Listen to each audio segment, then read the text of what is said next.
আপনি কি এটা বিশ্বাস করবেন যদি বলি এই একবিংশ শতাব্দীতেও শ্রীকৃষ্ণ প্রতি রাতে এই মর্তলোকে নেমে আসেন? ভারতের এমন এক মন্দির যেখানে আজও সূর্যাস্তের পর মানুষের প্রবেশ নিষিদ্ধ। জায়গাটি বৃন্দাবনের নিধিবন।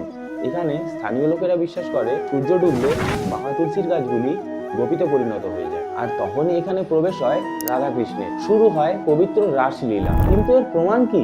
আর সবচেয়ে বড় প্রমাণ মেলে এই বনের মধ্যে অবস্থিত রংমহল মন্দিরে। প্রতি সন্ধে পুরোহিতেরা ভগবানের জন্য সুন্দর করে বিছানা পেতে দেন, আর এরপর দরজায় তালা লাগিয়ে দেওয়া হয়। আর সবচেয়ে অবাক করা বিষয় কি জানো? প্রতি ভোরে যখন তালা খোলা হয় তখন দেখা যায় যে ওই যে সাজানো বিছানা সেটা যেন কেউ ব্যবহার করে। তাহলে রাতে ওখানে কেউ থাকে না, কোনো পশু পাখিরও প্রবেশ নিষেধ, কিন্তু তাহলে আসে কে? কেউ কি এখানে আসার চেষ্টা করেছে? হ্যাঁ, অনেকেই চেষ্টা করেছে, কিন্তু যারা এই দুঃসাহস দেখিয়েছে তাদের মধ্যে কেউ হয় অন্ধ হয়ে গিয়েছে, নাহলে কারো মানসিক ভারসাম্য হারিয়ে গিয়েছে, নাহলে কেউ বোবা হয়ে গিয়েছে। এমনকি পশু পাখিরাও সন্ধ্যের পরে এই বন ছেড়ে পালিয়ে যায়। আর এ এক এমন রহস্য যার উত্তর আজও অজানা। আর তোমরা যদি নিধিবনের ব্যাপারে বিশেষ কিছু জেনে থাকো তো অবশ্যই কমেন্টে জানাও। আর ভিডিওটি যদি ভালো লেগে থাকে তাহলে লাইক, শেয়ার ও সাবস্ক্রাইব করে আমাদের পাশে থাকবে। দেখা হচ্ছে নেক্সট ভিডিও।